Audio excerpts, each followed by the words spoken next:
Pfizer and BioNTech say that the first participants of their new global coronavirus vaccine trial have received their first dose. And here's what's special about this trial. It's for pregnant women.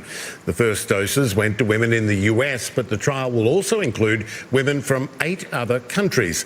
CNN's chief medical correspondent, Dr. Sanjay Gupta, breaks it down for us. It's several thousand women.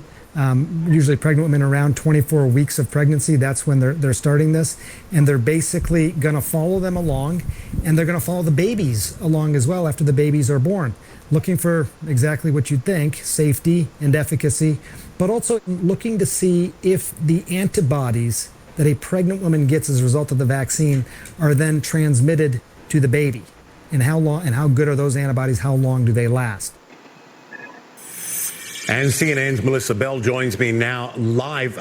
So, Melissa, obviously an important trial. Tell us more about it and what questions they're looking to answer.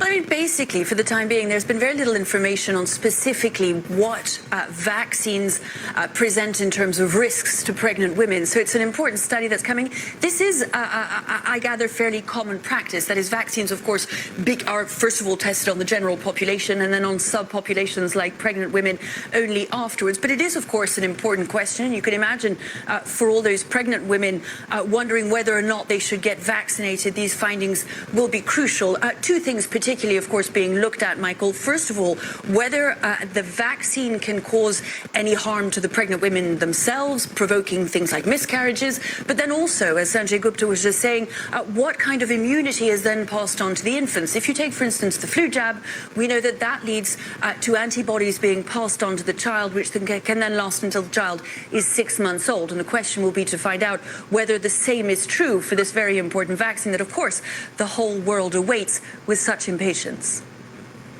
So let's switch to the bigger picture now, where you are in Europe. The EU vaccination campaign, pretty slow to start. Where does it stand now?